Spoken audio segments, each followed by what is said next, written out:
That was pretty immediate.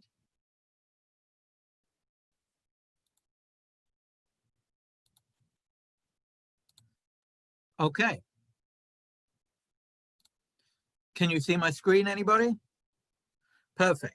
Yes. So, thank you.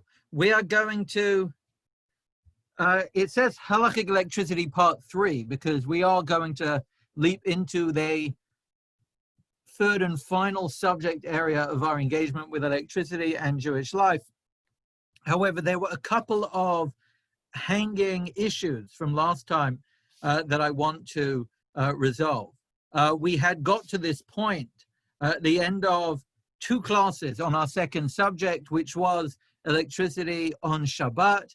If you look at the recording, which I suggest you don't, if you, from what I'm about to say, it was nearly 3 hours of time we spent, and you'll forgive me for keeping you up so late, and I try to forgive myself for keeping myself up so late, but we had nearly 3 hours of material on that second subject, which is electricity on Shabbat, which we could, of course, summarize in a sentence, but what we tried to do was start from the beginning. How do we assess what's forbidden, what isn't forbidden? How do we categorize electricity? How was it categorized historically, and where do we stand today? And largely we saw this in 2 parts. What we could call the first responders, who looked at electricity through the prism of its emergence as a utility.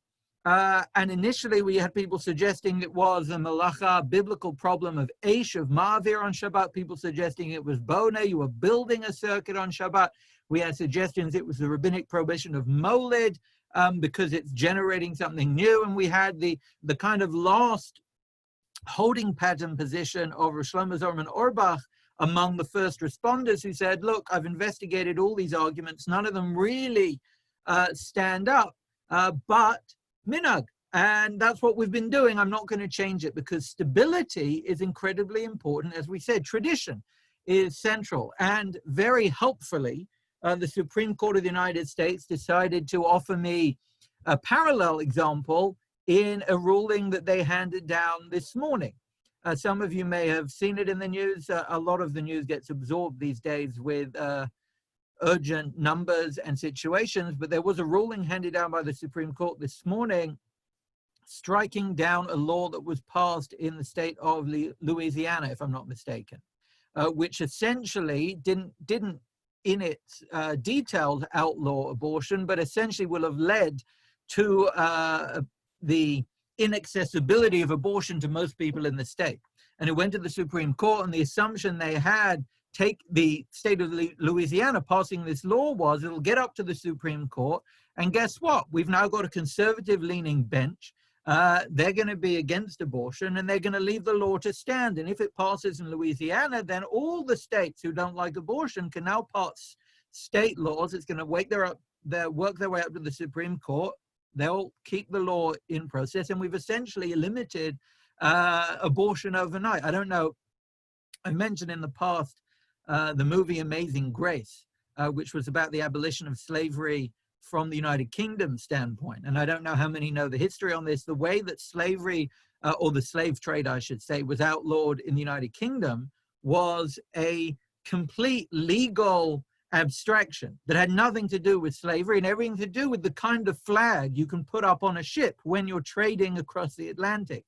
And all those who were pro the slave trade or had an interest in the slave trade didn't notice the kind of legislation, the consequences, and they were given free tickets to go to a horse race, and they all went to the horse race, and all the people who were against the slave trade were told to come to Parliament, because though this seems like it's an arcane law about ship flags, is going to end the slave trade overnight. And they passed the law, and it basically ended the slave trade overnight, because no longer were ships afforded protection if they had a certain flag for the United Kingdom.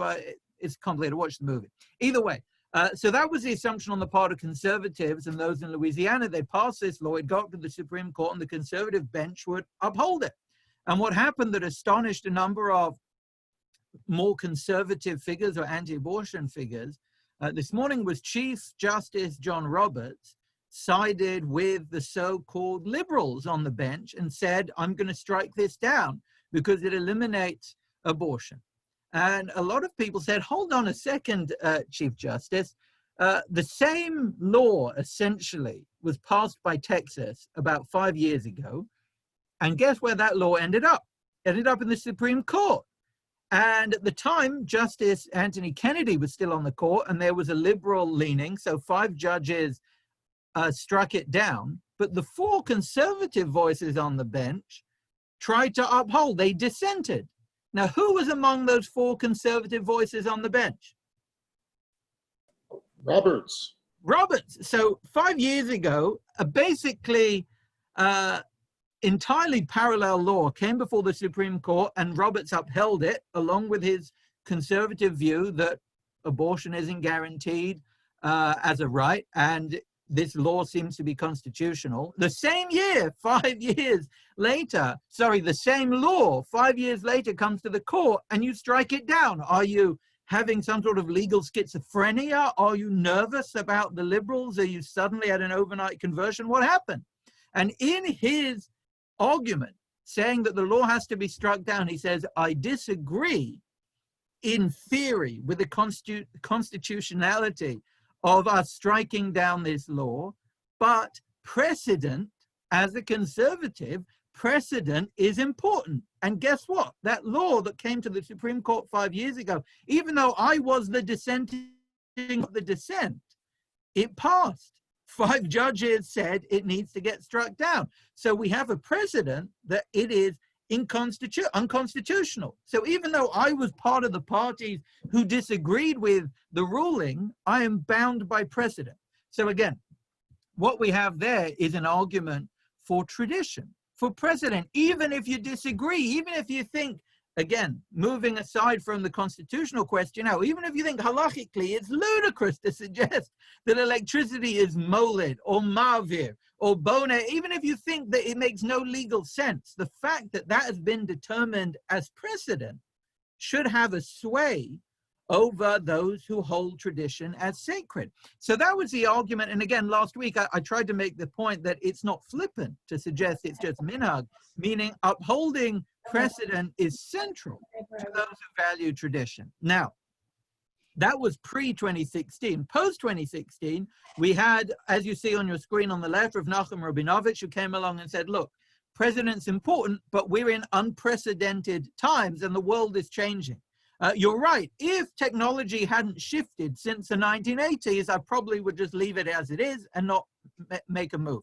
But the world is shifting. Back in those days, electricity basically meant turning lights on and off. Now it means engaging with the world, going to the bathroom, washing your hands, entering a building through doors. It's also, our life is becoming increasingly more electrically hardwired. We need to look back at this issue. And Rav Rabinovich suggested that actually the prohibition, uvdin dechol, though rabbinic, doesn't have to be universal, and we can start making allowances here and there. We had the middle figure here, Rav Ariel, whose response was, I can't believe you're doing this. Precedent is important. Essentially, don't change anything. And we said that actually, halachically speaking, Rav Rabinovich was probably more of a legalist in the sense that it's rabbinic and he had allowances. And Rav Ariel was kind of painting this cultural image of halachic life that was inviolate. But that's the view of Ariel had, and Rav Asher Weiss felt swayed by the cultural argument, but needed some legal underpinnings, so actually remade halacha to some degree that made electricity biblically prohibited, biblically problem. So now we have 2 radical, we'd say progressives, in the sense that Rav Rabinovich on the one hand says we need to start finding allowances for electricity on Shabbat. You've got Rav Asher Weiss, who is progressive in the sense that he now defines electricity as biblically prohibited, even though that had been thrown out a long time ago. We've got the middle path of Rav Ariel, who suggests we need to hold Shabbos in our hands. We need to protect it. You're right. There's nothing really to pin electricity on, but if we start allowing technology, social media, television, the internet, is going to shred the existence of Shabbat, so we can't allow it. And we said the overwhelming consensus as it stands today is with that middle view that is essentially the status quo. Don't start telling me it's biblically prohibited, and don't start telling me we can start opening hotel doors with key cards. That's where we stand. There was one extra thing I wanted to note that I mentioned last time after the recording stopped and a number of people had signed off. I wanted to add one more point to this before we move on to new material, which is this argument works on a population scale, that we need to uphold the status quo if we want to keep consensus. But how are we to think about this as individual Jews who go home from shul on Friday night when circumstances are ordinary, or we're still at home on Friday night because we haven't been to shul, and we're in our own bedroom, our own bathroom, and I've got an LED bulb and I want to turn it on and off. No one else is here. No one else knows what I'm doing. It's in the privacy of my own home. I'm not going to shred Jewish consensus. If I know that, like Rav Nachum Rabinovich, electricity is not a problem, why shouldn't I take the liberty on my own? What is the incentive? What is the argument? What is to sway and compel me to observe this middle path to keep us together if it's really just in the privacy of my own home? And the argument I suggested very briefly last week is that actually, in some very major ways, there is no private life in Jewish life. There is no privacy. If you're in your own home, in your own bathroom, or your own bedroom, you're not alone. HaKadosh Baruch Hu is there. And HaKadosh Baruch Hu being there means that your soul can always engage with meaning. And that means if I'm in my own home and I think to myself, Rav Nachum Rabinovich has got a point, and really I should be able to put LED lights on and off, and I should be able to pick up my phone and use key cards, and I just feel like an idiot for not doing it because consensus, no one's here. And in that private solitude, where my soul is witnessed by God alone, I think me saying I'm not doing this because I value consensus, I'm not doing this because the Jewish people being a community in diaspora, I am making a spiritual gesture towards holding a people together and recognizing that we're in need of redemption. In that moment, when I'm standing there in a hotel in the middle of nowhere at a conference, and I think to myself, there are no Jews for miles. I've got a key card. Rav Rabinovich is right. It doesn't make a difference. We don't have a Supreme Court. There are no police here. No one can see. Why should I not do it? And I'm not suggesting here that there are Yetzaharas that are trying to push us to do this, but what meaning can I get in not doing it? And the answer, it strikes me, is that in that moment, you are making a private, personal commitment to the Jewish people and a personal, private commitment to the hope that we have redemption and we have a Sanhedrin and we have resolution. And in the meantime, we all make those private commitments in our own home to do what consensus asks of us. Now, there are people who have Rav Rabinovich as their Rav, and I'm not going to speak to what one should and should not do in terms of having their own rabbinic guidance, but that's just in terms of how can we find meaning if we want to occupy that middle road of consensus on our road. Now, there were some questions that were unanswered last time. Some people raised this issue at the time. What about Alexa? What about Google Home? What about me saying, hey, Alexa? I hope none of you got Alexa on and I just set it off. So, hey, Alexa, what's the weather going to be later? So, again, if we presume the general policy is electricity is rabbinically prohibited, nobody's sick, you don't need to know the weather because someone's going to get hurt, you just want to know. You shouldn't be asking if it involved an action. But is speaking an act? That's the question. What are your senses? What are your guesses? If I say, Alexa, what's the weather today? Have I just broken Shabbos if electricity is prohibited?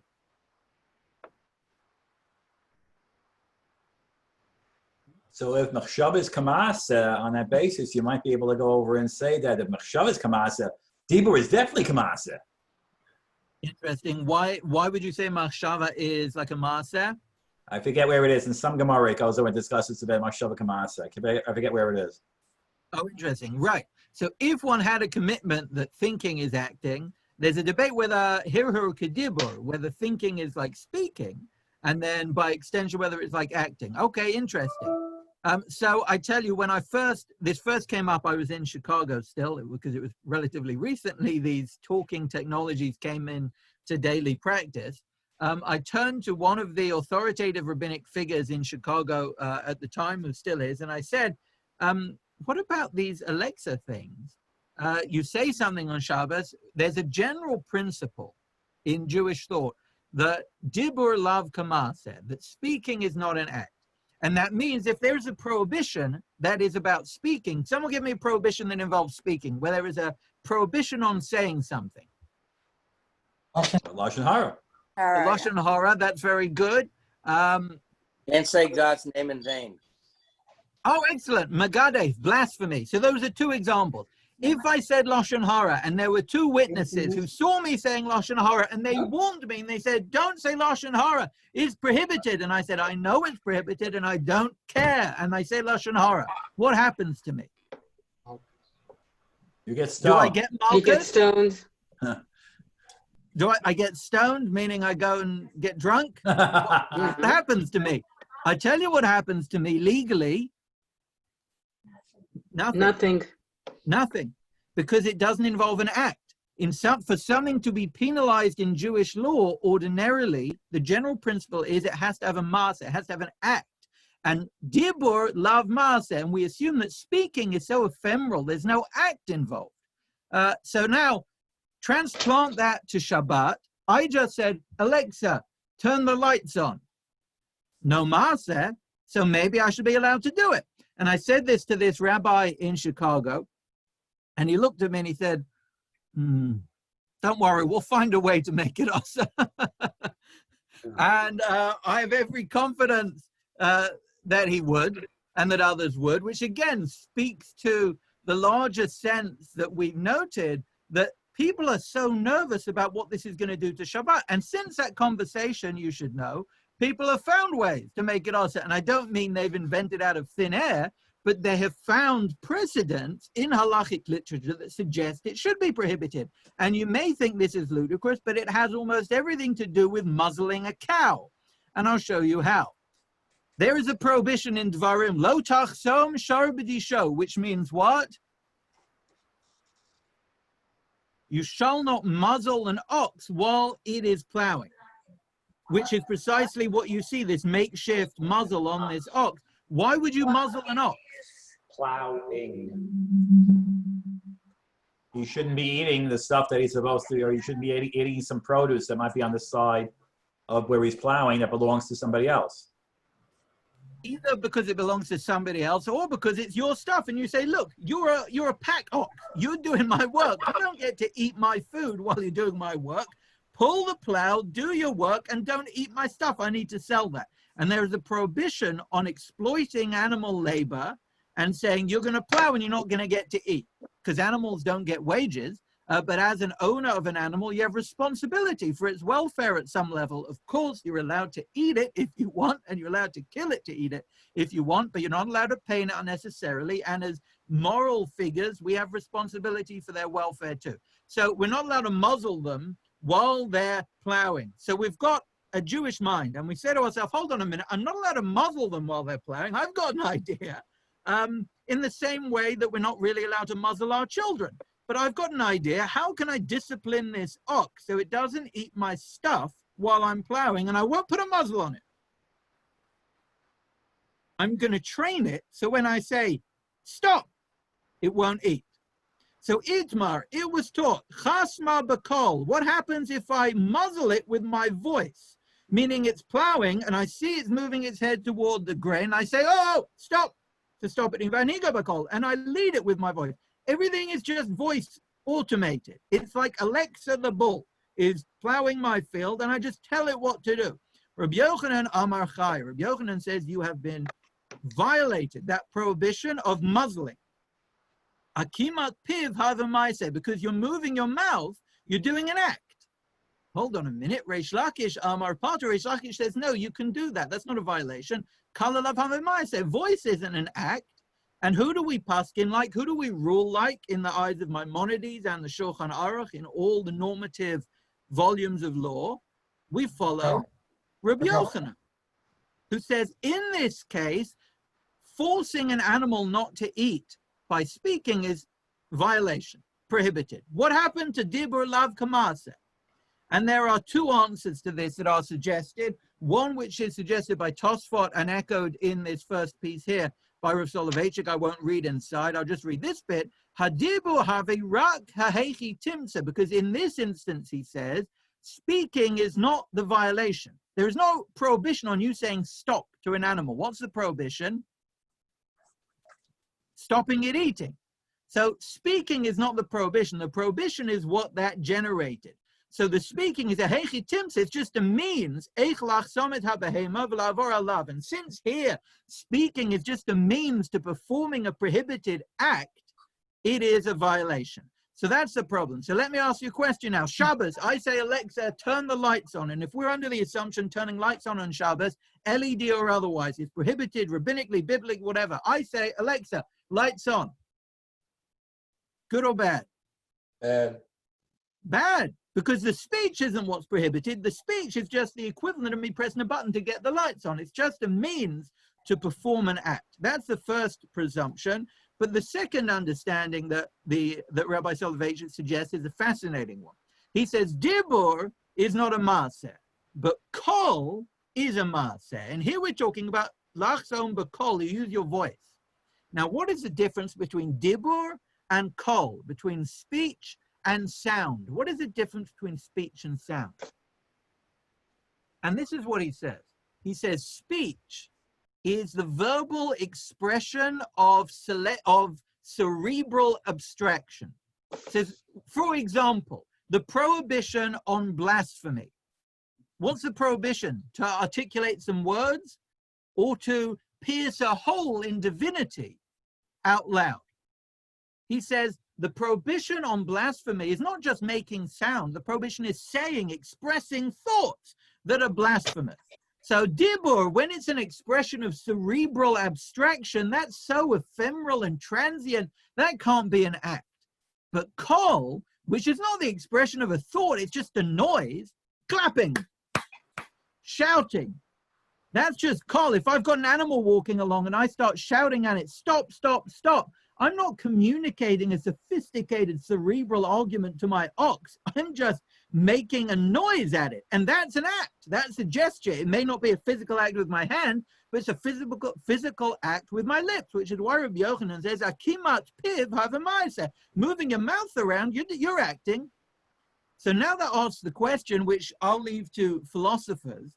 When I say to Alexa, Alexa, lights on, am I communicating a cerebral thought to Alexa, or am I just making a noise that Alexa is programmed to respond to as if I'm pressing a button? Because on that would hinge whether speaking's a problem. So I'll leave that to people greater than me to figure out. And in the meantime, I'll say that the rabbi who said we'll find a way to prohibit it, he's found his way. That seems to be where people sit at the moment, that whether it's voice activated or button activated, electricity would be in the same category on Shabbat. And as it stands, consensus is problematic. Now, this is a complete side point that I'm sure many of us haven't thought of. Again, I'm sure if it's true for me, I'm sure it's for many of you the case. Memories of reading books on Shabbat and Friday night used to involve lying on the floor by open bathroom doors. I don't know if anybody else has those memories. Where, you know, the Shabbos lamps are relatively new. They're not that complicated, but I guess nobody monetized it. And my memories as a kid, I don't know, maybe it was just in England. Did you have Shabbos lamps here for the last few decades? Not that long. Well, we had timers. Right, you had timers, but there are always people, you can't put a book down, then it's midnight, oh, the lights went off, I really want to finish this next chapter. I still have that problem, and I don't have a Shabbos lamp in the house available, so. Oh, there you go. So you're still living that, right? So now here comes the question. Now that we've got Shabbos lamps, and they're right next to the bed, or they're right next to the chair, and you got them on, there is a rabbinic decree, one is not allowed to read on Shabbat next to an oil lamp. Right. Why? You might come to tilt the lamp to get more lights. You might lean over just out of natural instinct to tilt it so that there's more oil on the Every wick. Friday night we discuss this. Say that again? Every Friday night, in Bameh Madlikin, we do this. Oh, correct. It's in Bameh Madlikin. I thought you said every Friday night you discuss it. I thought you meant around the table. Yeah, it comes up every Friday night in Bameh Madlikin. In rabbinic law, L-O-R-E, Shlomo HaMelech violated this rabbinic decree because he thought, oh, the reason, because there was this discussion in rabbinic decrees. Do we give the reason? Do we just prohibit flat decrees, or do we explain why? And the assumption was we shouldn't explain why, because everyone will start thinking, well, I know why I don't have to. And you just have to look at the way that masks and distancing has been decreed, and you give people reasons, people make their own conclusions. So Shlomo HaMelech, the wisest man in the world, when it came to this decree on not tilting the lamp, said, I know the reason. You're not, because you don't want to tilt the lamp. I've got self-control. I know I'm not meant to tilt it. I'll sit and read. And the Midrash describes Shlomo sitting there reading and get the light getting low and him just reaching over and tilting it up and breaking Shabbat and says, whoa, don't disclose reasons. And there was rabbinic legislative assumption that you don't publish the reason for a decree for a year. Once a year expires and people have got into the habit, you can publish the reason. But that was the assumption at the time. Either way, that was the prohibition. You shouldn't read next to a candle. But then the question becomes, okay, I now have a different kind of candle. I've got an electric lamp next to me. Should I have a decree? If we're assuming electricity is prohibited, should I not be able to read next to an electric lamp in case I do what? Right, in case you turn it off, which is odd because the assumption is if you're going to lean over to turn it up, that might be a problem to turn it off. And that's precisely the bottom line here. Ha'achronim danu harbe, this is in one of the commentaries on the Talmud, says that the later commentators in our generation dealt with this a lot. Linyan kriya la'or hanerach hashmal, reading next to an electric light below Shabbat, yesh lemigzah. Should we say you're not allowed to do it in case you lean over and you touch it? And then he finishes by basically saying, the decree was that you're going to tip it, not that you're going to turn it off. That wasn't the concern. And this is a striking line. It is not for us to invent decrees out of whole cloth. We shouldn't just be making up decrees. And if that wasn't decreed, we shouldn't worry about it. Okay, you can now draw a line under that. We have dealt with the question of electricity on Shabbat. We did not touch on the question if you live in Israel and Jews are running the power plant. All I'll mention as a kind of after note or a footnote on that is a lot of Jews have lights on in their houses, despite the fact that Jews are running power plants in Israel. So you can assume it's okay. And there are lots of halachic suggestions as to why you need the electricity for hospitals. And once the hospitals need it, you can have it for everybody else. And if that is the reason, I should note, if there is a small power plant that's only powering a small village where there's no hospital, and you have an outage on Shabbos, and then they fix it to put it back on, there are authorities in Israel who believe you shouldn't be using electricity. You should walk out the room and you shouldn't use anything electrical till the end of that Shabbos. Either way. We've now dealt with agency and electricity. Is it me? We've now dealt with creative labor on Shabbat. Can I use electricity on Shabbat? And we transition now to the third realm. And this third realm seems like it's an afterthought, but has some striking applications with which we'll begin. And this is simulation. Electricity can replace flames in many ways. We have lights, flashlights, television screens. It can replace daylight in the same way, and it can replace connection. My assumption is this is going to take us 2 sessions to cover it all. Based on experience. And we're going to begin with flames and daylight as we talk about simulation. Now, let me ask you a question. When in non-Jewish life, meaning secular life or life in other faiths, is there an obligation to have a flame or to have daylight? Things that we take for granted in Jewish life, it strikes me when we try to think of parallels that are helpful, sometimes we realize how unique Jewish life is. When in non-Jewish life, is there a requirement to have a flame? Arc welding. Welding. Say again? Welding. Welding. So welding is a necessity if you want to make something, but it's not an obligation, right? Meaning you could assume there's no secular law that says one needs to make things. But when is there an obligation? In secular life, the truth is I couldn't think of an example. In secular life, there's no American law that mandates Thanksgiving. You have to have candles on the table. There's no such law. The Olympic opening ceremony. Okay, that's interesting. I hadn't thought about that. I guess you'd look into the bylaws of the Olympic ceremony, whether you could do it without an actual torch, whether you could have an electric flame instead. Interesting. So what about in other faiths? I don't know. Lights. Car lights. Oh, a lighthouse, right. Okay, so lighthouse, interesting. That would be a good question. Why do lighthouse emits light? There is a law. The lighthouse have to have lights on different borders of different nations. What is the light for? That's all. Ships. Ground. The ships at sea.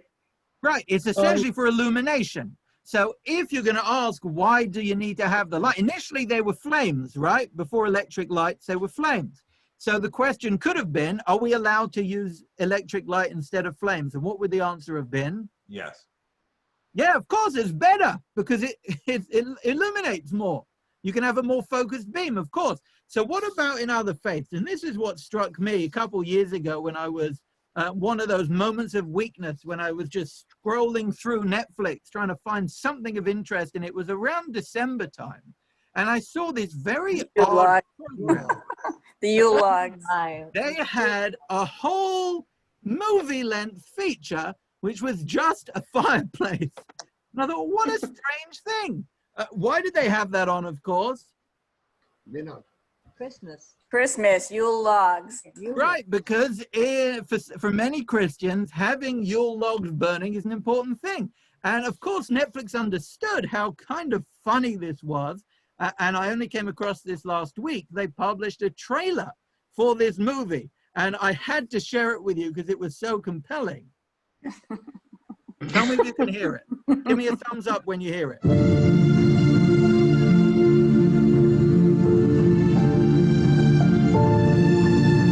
This winter, sparks will fly.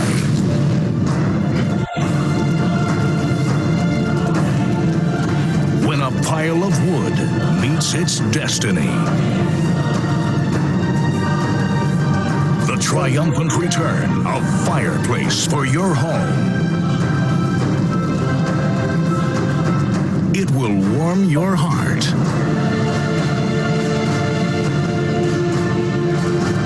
But don't get too close, or you might get burned. And then it's got some fabulous behind the scenes here. Look at the drama, they're compelling, the scripting.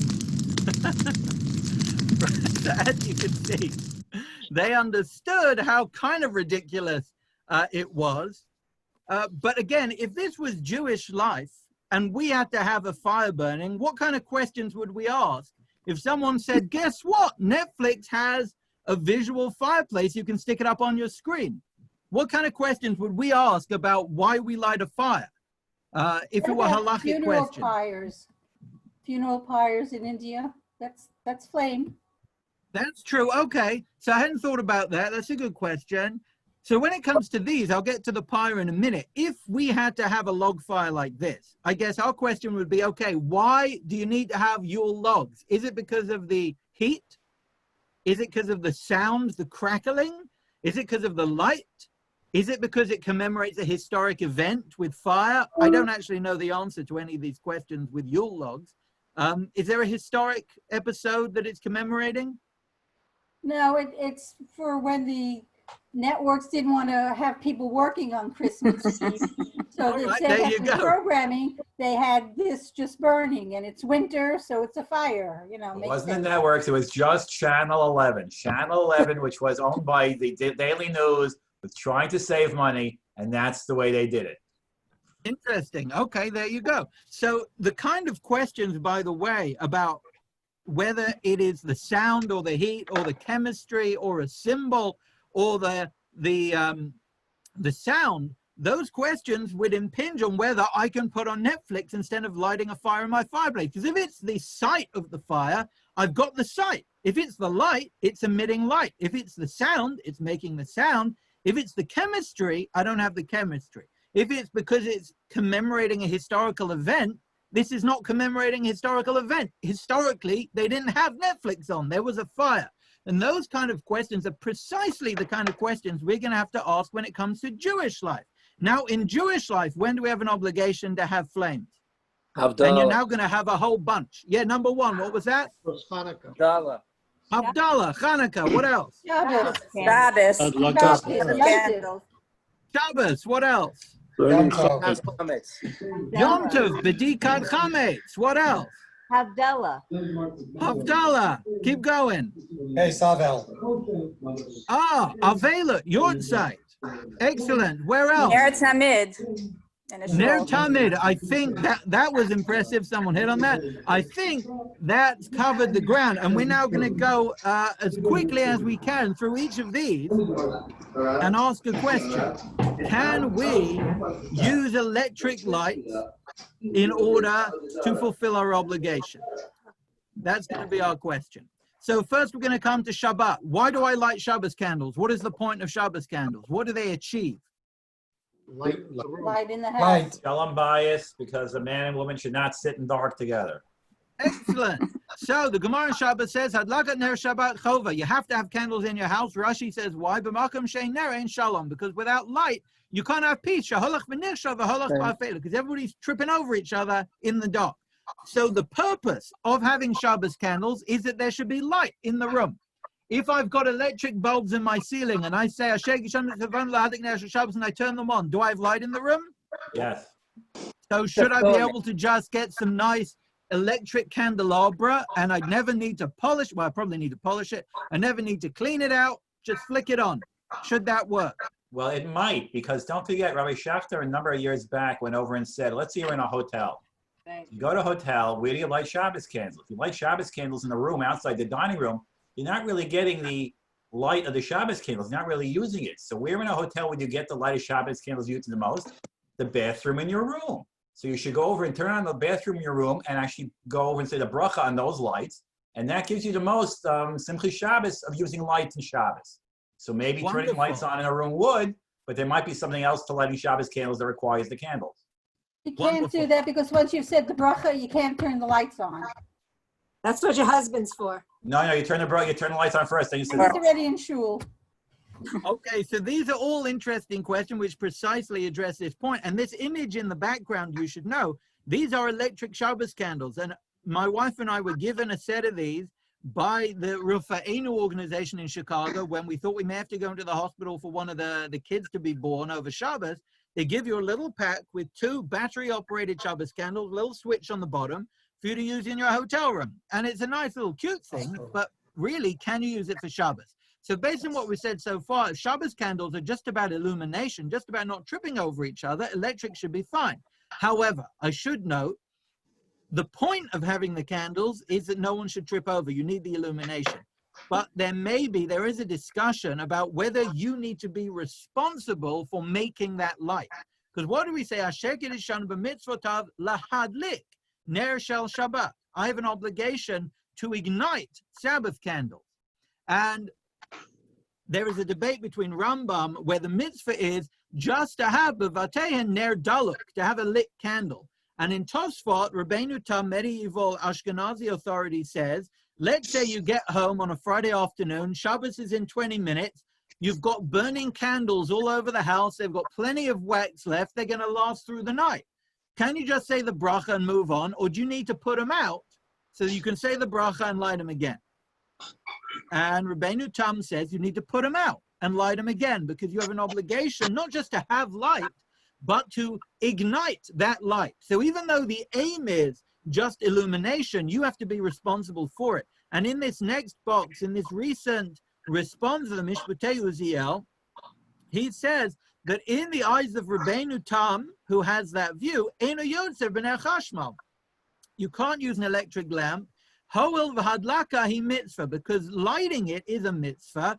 U'v'ner chashmal ein bo hadlaka. There is no ignition in the same way. And he suggests that the way that you turn on electric lights, if you understand the electrical circuit, you're essentially just making a bridge for the electrons to go across. You're not sparking electrons, you're not starting the light, you're just removing an obstacle. So he says, even though you're right, the purpose is illumination, the mechanics of achieving that illumination don't work in the eyes of Rabbeinu Tam. And then he says, and even for Rambam, who says you don't need to start the light, you just need light in your house, maybe it's a problem because if the whole purpose of having light on Shabbat is so you shouldn't trip over each other, what is more vulnerable about electric light than about wax candles? What vulnerability exists if you want to have light throughout the night so nobody trips up? What is more vulnerable about electric lights than about candles in your home? Can get shorted out. Oh, excellent. But the time that it took for us to come to that, I think, is an indication of the next box. But here the Mishpatei Uziel says, but even for the Rambam, no one ever has a candle that's lit and then a wax outage. Right, you can have it blown out if the window's open, but the candle is going to inevitably burn until it's done. But if you light electric lamps and you have a power outage, you're done. No shalom bayis, you're not in control. So he says that actually, even for the Rambam, who thinks it's just about illumination, maybe Shabbos candles wouldn't work through electric light because you might have a power outage. Now, batteries don't. Say again? Batteries aren't subject to a power outage. Oh, excellent. So battery-operated lights wouldn't be a problem. And the truth is, Rav Yosef says, nowadays, it depends entirely where you live. If you live up in the mountains in the middle of Tuscany, and the way the electricity gets to your house is some flimsy line that's held together by your pet goat, you're more likely to have outages than if you're living in a major metropolitan area where it doesn't happen very much. And if it happens, it comes on a couple minutes later. So he says, really, that's not a concern. So bottom line, can use electric lights for Shabbat. It's kind of a debate between Rabbeinu Tam and some views of Rabbeinu Tam and Rambam. So it's best to use candles, but if you've got no choice, electric works. And not only does it work, you can say a bracha, which is precisely as Harold says, why Rav Shechter said you're in a hotel, you should turn on the bathroom light and say the bracha. Not in the bathroom. You should be out the bathroom when you say the bracha. If you go to a hospital and you need to use Shabbos lights, you can use the room light, or you can use these little packs that they give you. Again, so that's Shabbos. Now, as time marches on, we're going to march on to Havdalah. Now, Havdalah is not about not tripping over each other. And the way I know that is because a lot of people turn all the other lights off in the house when they put on their Havdalah candle. So it's not about being able to see. Why do we light Havdalah candles? What is the purpose? What is the aim? Why do we have them? Make a bracha. Make a bracha. Why do we want to make this particular bracha on Moreh Ha'esh? To show that we can now use fire where we couldn't use it on Shabbos.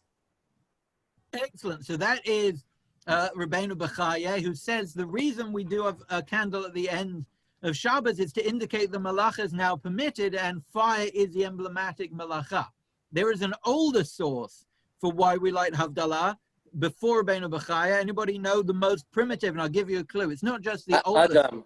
There you go. There you go. The oldest possible source. And this is a Gemara in Psachim that says, Shnei dvarim alu b'machshava lehivaro be'erev Shabbat. There were two things that God wanted to create on Friday. V'lo nivro ad motzei Shabbos, but he waited till after Shabbat. One of which was the mule. We can leave that aside. And the other one was this. B'motzei Shabbat natana Kadosh Baruch Hu de'ah ba'adam harishon. On Motzei Shabbos, God invested humanity with the intelligence me'ein dugma shel mala, based on celestial intelligence, and he made fire. Again, we could get into comparative mythology, where in Greek myth, human beings had to steal fire, and in Jewish thought, God gave humanity fire, but we'll leave that comparison to the side. Either way, it was on Motzei Shabbos that God gave humanity fire in Jewish tradition, and that, according to the Aruch HaShulchan, is precisely why we use a fire. That's what the Havdalah candle is about. Because that's when it was created. So again, if we're asking why we have the fire, the question is, do we need it for the light? Do we have it for illumination? No. No. Do we have it for the sound, the crackling of the fire? No. No. No. Do we have it because it's commemorating a historical event? Possibly. Yeah. Yeah, it's a historical event. And what was the historical event? The creation of fire. So if the creation of fire is the historical event we're commemorating, can I use an electric bulb for Havdalah? If it has a filament. If it has a filament, you can use it. Not Go LED. on, why? Because the filament lights up. Oh, fascinating. So it turns out, Kama, look at this from the Penine Halacha, and this is actually a bridge to the last part of our discussion. Kama Migdolei Ha'achron, many of the later commentators, Nahagu Levarach B'motzei Shabbat al Narach Hashmalit. A number of the later commentators in the 20th century specifically used an electric light for Havdalah because they were trying to show everybody that it's Eish, and they were trying to tell them not to use it on Shabbos because it's Mavir, and it's really Eish. V'rotzim lahadliku b'Shabbos, and other people wanted to use it on Shabbos, so they were showing that it's really Eish. V'kach nahag Reb Chaim Brisk, Reb Chaim Ozi Brzezinski, V'Rogatchova, Ulam, however, L'rova poskin ein levarach, most of them didn't, she'enet oleket be'ezrat chemsan Eish, because it doesn't have a source like the rest of usual fire does. So actually, there were a number of figures in the 20th century who specifically used an electric light on for Havdalah because they wanted to show that it's fire. Did we conclude that it really is fire for Shabbos? No. No, we said it's not Eish. So that doesn't really work anymore, and that kind of fell away. And actually, we've got here Rav Avad Yosef, who says, if you want to use something like real fire, it has to be a bare flame. You shouldn't use an electric lamp for Havdalah. Why? Because the glass or the perspex of the electric lamp, it's an obstruction. It interrupts the visual line of sight between the fire and the eye.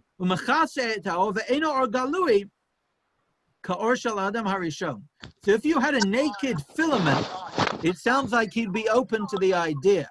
But electric light that involves a covering, he's very uncomfortable with, and says you shouldn't use it. And he says certainly how do you say that? Fluorescent bulbs, you certainly shouldn't be using because you can't see a flame. So Jerry says you can use incandescent because you've got the filament. He's suggesting that actually if it's covered up, it's really a problem. Having said that, the Tzitz Eliezer says it's not a problem because there's a midrash that says you can even use stars in the sky. And stars in the sky, you can't see the flame, you can't see the fire. It's millions and millions of miles away. You're just making a bracha, and he says it's acceptable. Bottom line, do we use electric lights for Havdalah? No. Not regularly. If we need to. The hotel room, you can use There's it. a need. Under circumstances. When do we have circumstances relatively regularly when we may need to use electric lights? In the hospital. Hospital, hotel. Okay, hospital, hotel, that's true. But even those who are not in exigent circumstances, when there's a 2-day Yom Tov over Shabbos, and often you're in shul and you need to make Havdalah for Shabbos going into second day Yom Tov, often in shul, you'll have people just do it on the electric lights in the shul so that you don't light a candle. We can leave that for another time. But yes, under certain circumstances, you can use it, but there's a view not to, because again, Shabbos candles are there for the illumination. Havdalah candle is there to commemorate a historical event, which is related to fire. Now, what about Hanukkah candles? Why do we light Hanukkah candles? To commemorate the Nace. To commemorate the Nace, meaning it's not for the light. Is there anybody who thinks that lighting Hanukkah candles is for the light? Right. Not only is it not for the light, it's prohibited to use the light. So it can't be for the light. It's just to commemorate a historical event. And if you look in the Encyclopedia Talmudit, he lists, or they, it's a board of editors, lists 6 potential reasons why you can't use electric lights for Hanukkah.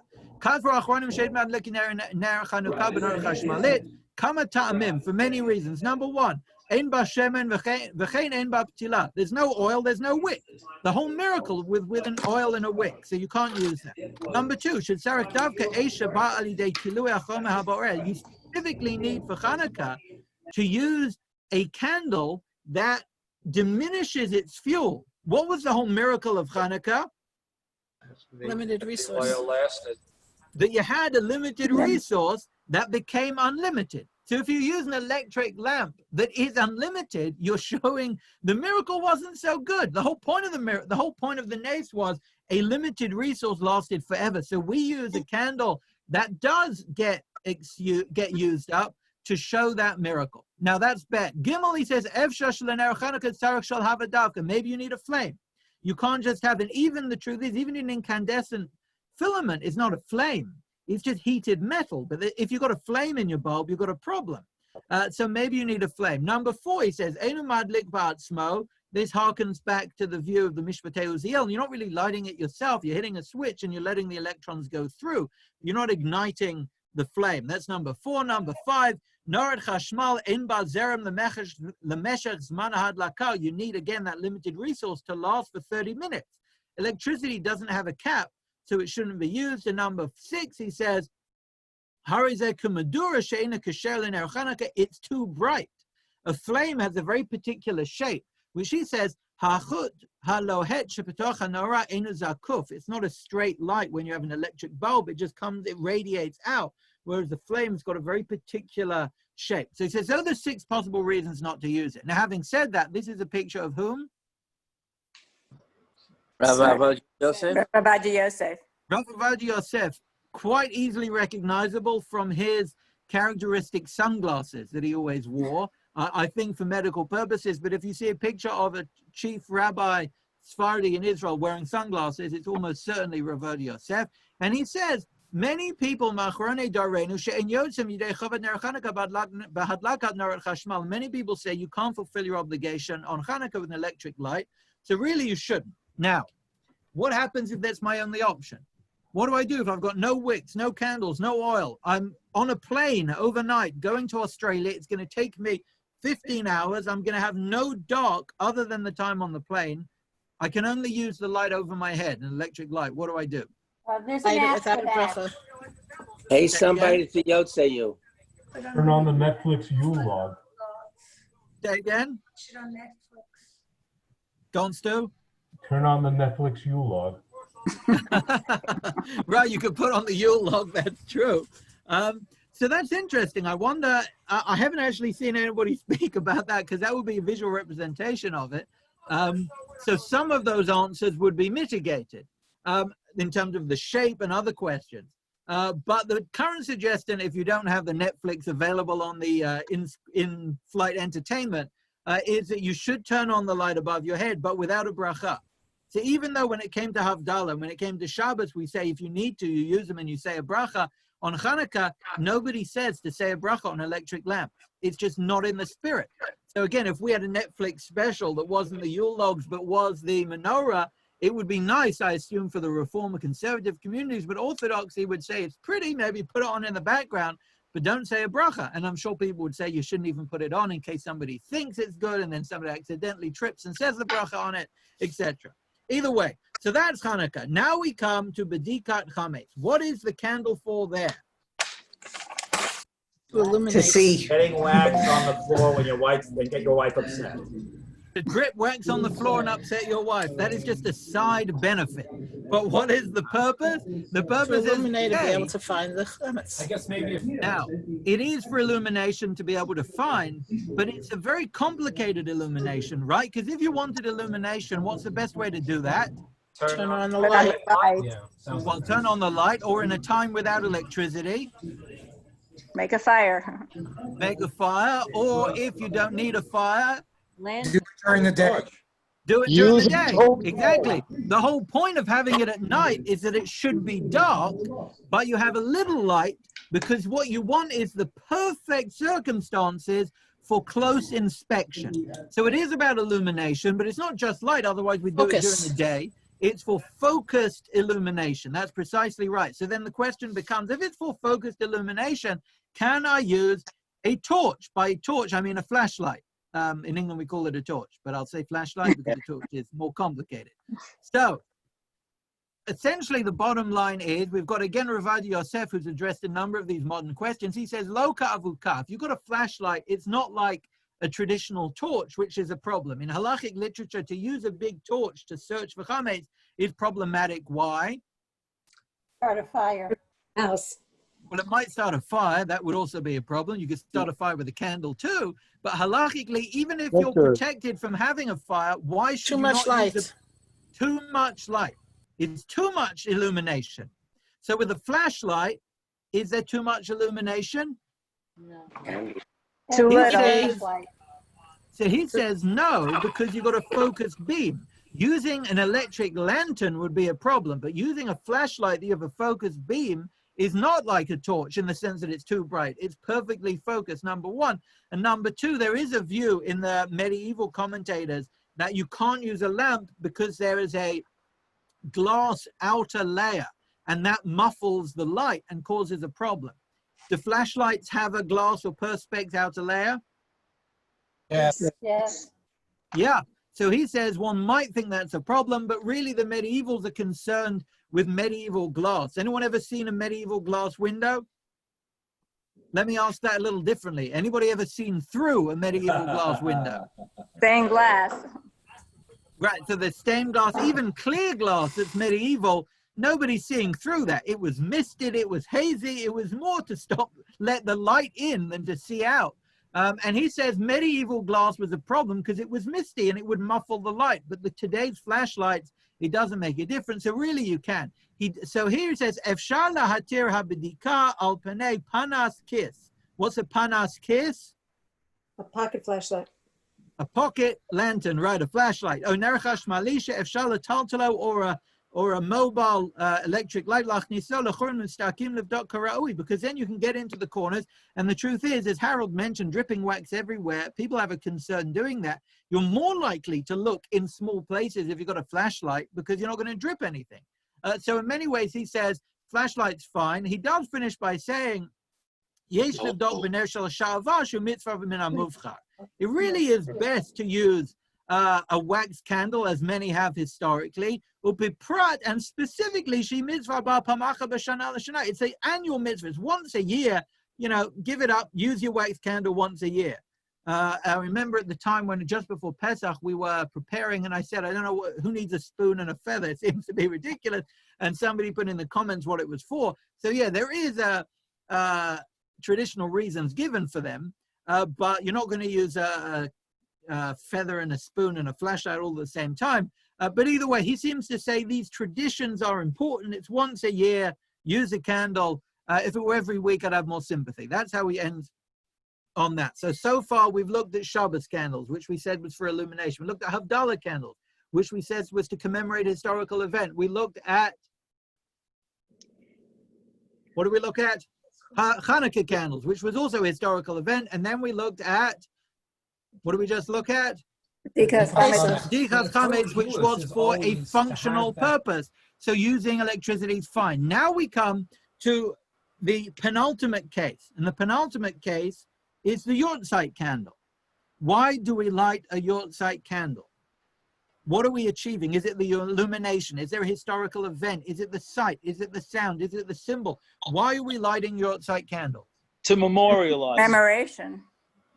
To memorialize. So meaning if I said I want to memorialize by making a painting, or I wanted to memorialize by ringing a bell or holding a minute silence,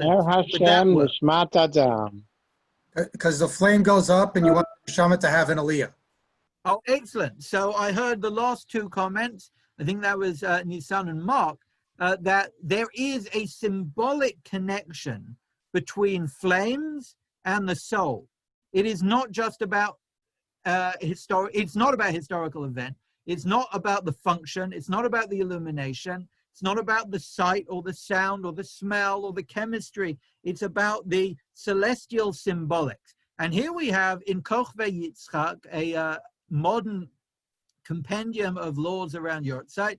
He says as follows, Lichora niresh zetalia batam. The whole question of electric lights for Yortzeit would depend on the reason. V'inyano shel hadlaka ner ha-Yortzeit. Imhu mishum kavod, if it is commemoration, as Ellen said, ubichlal mechavdim b'motam shezeh shozim zichron liyom tiratam. I'm just commemorating the loss of a loved one.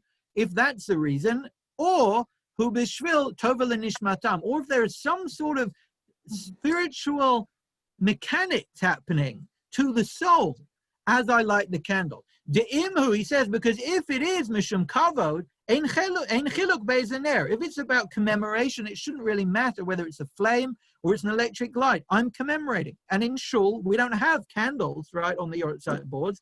We have electric lights. If it's for kavod, it shouldn't matter.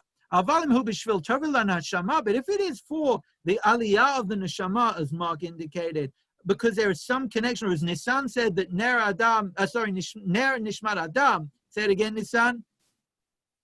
Ner Hashem Nishmat Adam, Chofetz Kol Chadrei Vatel. Thank you. Ner Hashem Nishmat Adam. There's the connection between the candle and the soul. You need a candle, which is connected. And he finishes by saying, and I'm going to finish, those 3 ellipses there indicate a number of pages. But I saved you the burden. And the conclusion, as I started, the whole purpose is not just commemoration, he says, because commemoration can be done in a number of ways. We can do it with a minute's silence and other such things. The reason we light candles, he says, is because this candle symbolically captures an ascent that we wish for the soul. And if that's true, we should use something that human beings call a ner, call a candle. And specifically, in my opinion, the godly author, the Maharal, says that any there are 3 criteria to what a candle is. Shemen, pitila, ukli. He says a fuel, a wick, and a vessel. So that's his view. I should note, the Rabbi Yosef, who again comes up on these questions, says really an electric candle can be called a candle as well. It's just an electric candle. Nowadays, if you say candle, everybody presumes you mean wax, but really you distinguish between a wax candle and an electric candle, and he says you can use that as well. Now, the bottom line from the Mishpatei Uziel and others are similar to the sentiment of Rav Avad Yosef, who essentially says, look, this doesn't come up that often, this mitzvah, this tradition, and you shouldn't look like you're trying to skimp on tradition or you're trying to avoid. If you're caught and you don't have a wax and you've just got a light and you're in the hospital, you're in a hotel, you're on a plane, and you want to ignite a light in commemoration of a yortzeit, so use an electric light. But if you're at home and you've got the ability, he says, not only are you doing a commemoration, but also it's a kivud av v'em, the person you're lighting the candle for, you're going out your way to keep tradition. He suggests that candles are particularly resonant. Now, we're now on to our last thing, which, and I have 2 images here. Anyone recognize either image on the right?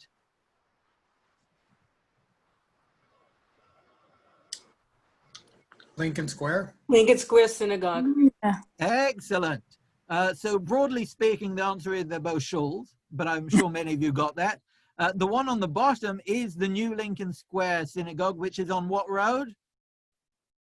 Amsterdam Avenue.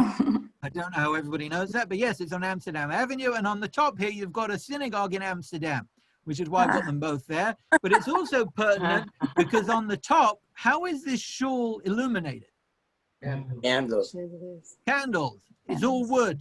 So not strictly speaking in line with safety measures, I would have thought. There's a shul in London as well called Bevis Mark Synagogue. It's one of the older shuls. It's the Sephardi synagogue, which is also lit by candlelight. And here you've got the Lincoln Square sanctuary, which is lit obviously not by candles. Anyone know how many lights there are on the ceiling? 613. 613 lights on the ceiling, correct. And I think I may have mentioned to you in the past, when I was there as an intern, one Shabbat, the Archbishop of New York, Cardinal Dolan, I think it's Dolan, came to speak. And he began by saying, Shalom Shabbat, which was a great start. And then he said, someone just told me that you've got the same number of lights on the ceiling as you do as commandments. You've got 415 lights. It's unbelievable. Someone corrected him and said 613, but he said 10's enough for me. You can have 613. So either way, yes, there are 613, but they're all electric. So what Ner Tamid, lights, I'm sure a number of you may have been to Stiebels and elsewhere, where if you look in our main sanctuary here in Jamaica States, there are lamps above the amud, the lectern. They're not particularly for illumination. They've got lights on the ceiling, but you've got those bulbs in the menorah on top of the amud. And the Kochva Yitzchak, again, who's addressing questions of electricity in different halachic scenarios, says, Be'emet, in truth, Hanerot shemadlikim bebate mikdash ma'at. The candles, the lights that are in shuls, ein inyanim shaveh, they're not all the same. And he's about to say there are 3 species of lights in shuls. The yeshnam, number 1, there are shem baim laha'ir lamitpalalim. There are functional ones so that you can see what you're doing. The yeshnam, and there are some shem baim lachavod, which are there for reverence. Shehei beit Hashem maleos, not so that you can see, but though there should be extra light. And I should note on this side point, anyone here been to the Bet Midrash of Gush in Israel, the yeshiva? I should have put an image up here. If I would have thought of it, I would have put it up in advance for you. So when they were designing the Bet Midrash, the study hall of Gush, Rav Amital, who was the founding Rosh Yeshiva, asked them to have windows in the side walls. And the architect said, you don't need it. There's enough illumination from the main windows. You'll have enough lighting. It's going to be fine. And he said, yeah, I don't want the windows there for the light. I want the Talmidim to have a message. And his message, which is part of the founding law, L-O-R-E, of Gush, is that we need people to know what's going on in the world outside. They need to be informed by it, and they need to be moved to try and change it. So that was his thought. And the only reason I mention that is because sometimes you have illumination, not for the purpose of seeing, but for a message. And he says that there are sometimes lights in a shul which are there for chavod. Number 2. Number 3, chut hamashulash, he says, ner tamid. The ner tamid is not there to help you see, and it's not there for kavod. What's it there for? For meaning? To remind you of the menorah? Historical. It's to remind you, we light it in shuls to commemorate the Bet Mikdash. And he says, now, those ones that are there to light up from it, palalim, velilmod, and to learn, doesn't matter if you've got electric lights or not. If you're there to light up a room, it can be electric. What difference does it make? So Amsterdam Synagogue is very pretty, but if you want to change out those candles for wired lights instead, feel free. Well, the Ner Tamid, he says, the Ner Tamid, the Ikar Mishum Zeichel and Mikdash, which is really there historically to remind us of the Mikdash, HaMitzvah min HaMuvcha b'Shemen. The best Ner Tamid would really be out of oil. Now, I don't know a single shul that has an oil Ner Tamid. Do you know any? Okay, there may be some. V'hanerot shem baim lachavod, and those that are there for chavod, kagon eitz ha'amud, like we have near the Amud here. And there was a shtibel when I was in Chicago, right next to our apartment, there was a shtibel, and at the Amud where you would lead davening, they had candles that would be lit each time someone went to daven. And I wondered at the time why they didn't invest in a light you could just switch on and off, and it would be useful to have it going all the way through Shabbos. But they had these big lights that they would, candles they would light each time. And he suggests here that if it's there for kavod, actually mitzvah min hamuvcha gam ken b'neres chala.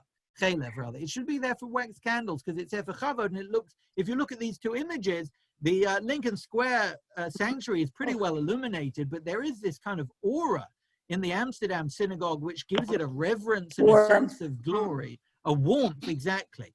Okay, so what we've done now is we've covered the first half, or the first half of the question of simulation. In Jewish life, when there's an obligation to have a flame, can it be replaced with an electric light? And what we've seen so far, when it comes to Shabbos, if you need, you can replace it with an electric light. When it came to Havdalah, if you need, you can replace it with an electric light. When it came to Hanukkah, if you need, you can't really replace it with an electric light, but you may as well put it on. Why not?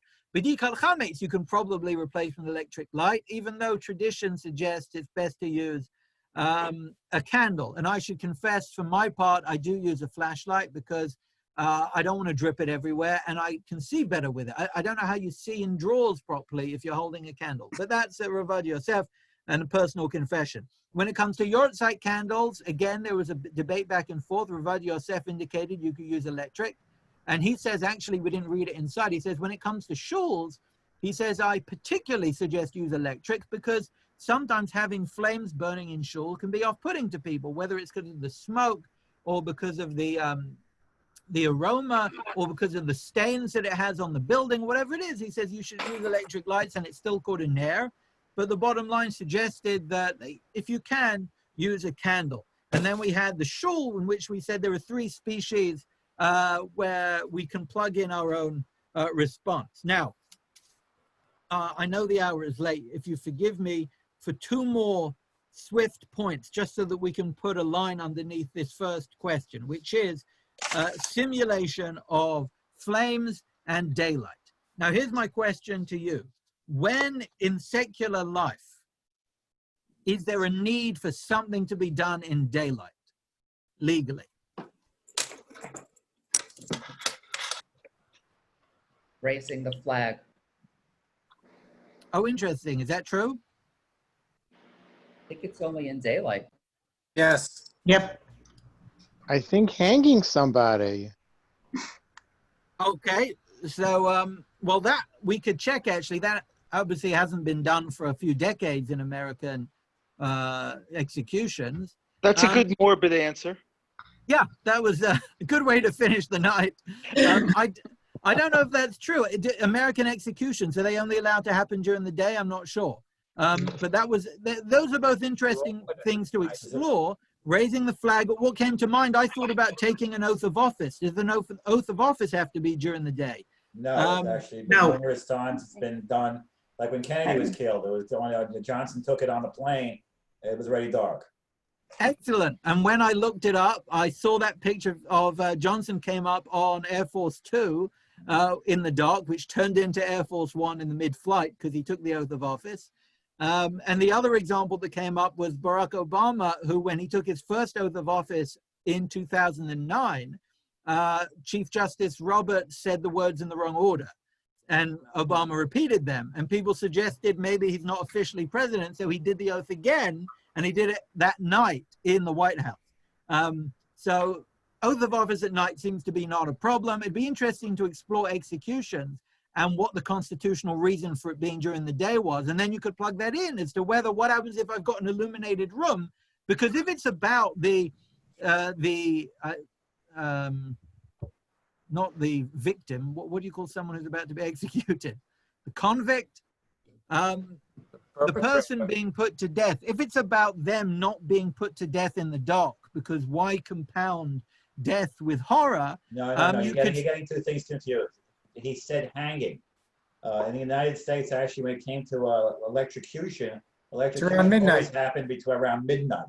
Yeah. Okay, but specifically when people were hung, they were hung during the day. And part of it, I think, is from the Torah prohibition. If you hang somebody, you weren't allowed to let them hang overnight.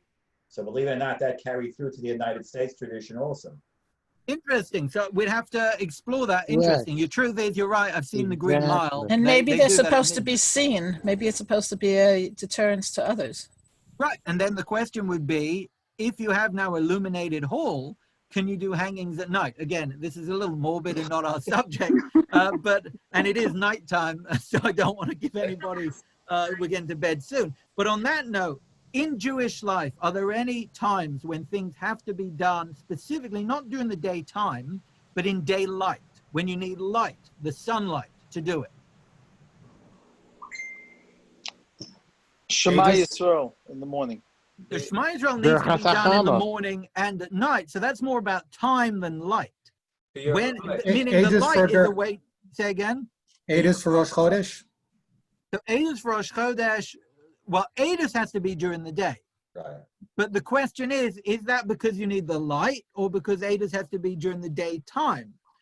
Which is the same with Shema and Davening and Tzitzis and all mitzvot, which are Talui by Yom. It's just a time issue. But what about light? And this was difficult to scratch one's head. Bedikot. Biur chametz. Bedikot. Needs a bedikot. Excellent. So chametz we'll leave to the side because we mentioned that it has to be done at night with light, not during daylight. But neither in particular, there's a question about whether the bedika class, the maros, have to be checked in sunlight or not. I will note that there is a fascinating notion about sunlight and artificial light, which I'll share with you very, very briefly, and then we'll answer the question of nida and one other thing. Like the food we eat and the air we breathe, the light that enters our eyes changes the very chemistry of our bodies. And different kinds of light affect us in different ways. Take the sun. Its intense high-energy waves keep us active and alert. Darkness signals our bodies to produce melatonin, a hormone that helps us sleep. rely on sunlight that much anymore. And as we change the kinds of light we use, our bodies are changing too. There are dozens of studies on this, but one recent one out of Penn State showed that people who used e-readers at night weren't as alert the next day as those who had read paper books the night before. And sleep itself, the very nature of it, has changed. Early texts reveal that before the 17th century, in Europe at least, people didn't sleep in 8-hour blocks. They'd wake up after 4 hours, stay awake for a quiet hour or two, and then fall back asleep. And studies suggest that this is our natural rhythm. Deprived of artificial light, we revert back to those old patterns. Our earliest illuminations didn't mess with our sleep so much. We used campfires and torches, then stone lamps. Sometimes people would just thread a wick through an oily fish or a bird. Big cities glowed under gas lamps in the 17 and 1800s. But the oranges, yellows, and reds of those lights have long wavelengths, which don't interfere as much with melatonin production. The big change came in the 1900s with electric light, from incandescent and neon to LED. These lights, like the sun, can suppress melatonin, so they signal our brains to be active. Our segmented nights have disappeared. So what appears clear from the science is that actually artificial light messes with our bodies in a significant way. And before artificial light, electric light came onto the scene, the shift from sunlight to candles and fires was huge. Because if your body was bathed in candlelight, your body was still producing this hormone melatonin that puts your body to sleep. So you can quite understand why something might need to be in daylight if you need to be alert and you need to be focused and you need to be awake. And even if there are candles, you might say it shouldn't be at night because you're too tired. And then the question becomes, well, what happens if we now have blue light, electric light that can wake my system up, that stops me from getting sleepy? Can I now do those things at night? And I should point out that if this is news to any of you, which it may be, I happened to come across some of the science a couple of years ago and someone was telling me to stop using my phone right before I go to sleep. And many of you, this may be news. It's very hard to get to sleep if you're using your phone or watching TV or something right before you go to bed because of the electric light. The blue light is like sunlight and it stops us from producing melatonin. And I'll point out that on new phones and probably on the computers that you're on right now, there is a button right that you see right here called the blue light filter that you can put on. And I have that on my phone permanently. And actually it means that it's not producing that high wavelength light that makes your body stay alert. And that means I can watch as much as I like and then go to sleep. I don't have a problem. So either way, that solves your Netflix late night problems. But what about halakha? Are there things that need to be done in the sunlight? And there are only two cases, and then I'm going to wrap up. And as you see here, you've got different hues of light. You've got more yellow here, bluish light here. And the first question we're going to address very quickly is the question of bidikot when it comes to Hilchot Nida. When often sages, rabbis, scholars, yoatzot will be brought a bidika cloth and asked to consult of the status of a color. Is this dam? Is this red for blood? And the Gemara lists a number of different practices. Rabbi badik la'or haner. So Rabbi used to check by a candle. Rabbi Yishmael, Rabbi Yosef badik bayom hama'unan. Rabbi Shmuel used to check on a cloudy day, beinei amudei, between two pillars, which sounds very specific. I actually, when I was in the YU library, I saw one of the Rosh Yeshiva doing such an examination in the stairwell of the library, which was kind of cloudy between two pillars. Although I should note there was quite a lot of traffic going up and down, and I'm not sure someone who handed him that would appreciate that kind of public examination. But either way, I'm Rabbi Shmuel. Rabbi said, "V'kulan ein bodkin otan ela bein chama letzel," and you should not do it in direct sunlight because that's too bright. It needs to be in between the sun and the shade. Rav Nachman Amar Rabba bar Avua says, "B'chama u'b'tzel yado." It should be in sunlight, but under the shade of your hand. So the balance that's trying to be drawn here, again, it's nothing to do with daytime. It's not AM versus PM. It's sunlight versus no sunlight. And they're trying to make a balance here between sunlight direct is too bright and no sunlight is too dark. So what do we do? Again, this can come up all the time. If rabbis or yoatzot are brought a bedika cloth, they may have to say, I can't check this until the morning when it's sunny. If it's a cloudy day, they may have to say, in the middle of winter, they may have to say, I'm sorry, the question's going to have to sit a few days until the sun comes out, which can be a big burden for people. But there are poskim who feel that you need sunlight. So what do? The Sidrei Tahara, a very authoritative 17th century work, which has echoed his sentiment in the Badei Shulchan, which is a current author. Haposkim Hashmitu calls it. If you look in the Shulchan Aruch, there's nothing in the Shulchan Aruch about saying it in sunlight on your hands, in between pillars, on a cloudy day. It's not discussed. And his answer for that is, we've lost the discerning nature to figure out the different hues and shades of red. So it doesn't matter. You can do it in his words, B'kol Malkom, B'kol Zman. So he thinks it really doesn't matter when you check. Most current authorities disagree with that. The Shevet HaLevi and others say it really makes a big difference. And he specifically says, Yesh li zaheh, you should be very careful, but menorah do fluorescent, with fluorescent lights, because what do fluorescent lights do? Gorem ma'at l'chol mareh sheyireh yoter lavan. It whitens. The light itself makes the shade of color brighter of whatever you look at. So it could be that it really is dumb and you're looking at it and it looks like it's not because of the light. And he says, and if you've got these fluorescent lights, it can also redden the cloth. And you have to be very careful. So bottom line here, you've got, this is quoted in the name of Rav Shechter in a YU publication that says, even in contemporary times, a Rav may not decide the status of a Mara Dam at night. The Talmud requires sunlight because of characteristics that sunlight apply to Dam. A very powerful or clear light will not allow the blood to be as clear as the Talmud intends it to appear. That's his bottom line. Now, what happens if technology produces a lamp which can scientifically be proven to simulate sunlight? We're good to go. Good to go. So you are, it sounds like, on a similar page to Rav Neuberger.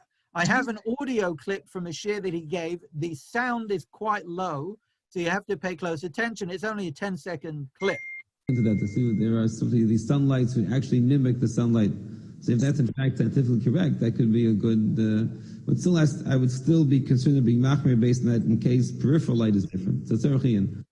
Okay, so basically he says, if it really mimics sunlight, maybe it would work. And then, of course, the Rosh Hashiva instinct, he says, I'd probably still be machmir because of the peripheral light question, which is in sunlight, it's everywhere. And if you've got a focused beam that emits sun rays, it's less bright. But either way, so we can put the niddah question to the side. But yes, that is one case in which we could ask the question, can electricity simulate something that's sunlight that we need?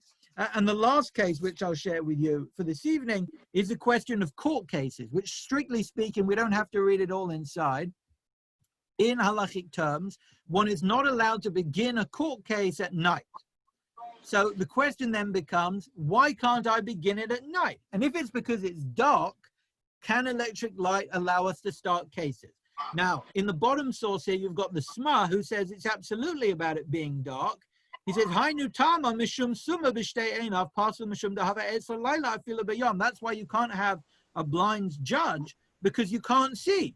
And if that's true, the opposite should be true. If you have lights on at night, and you can see things, you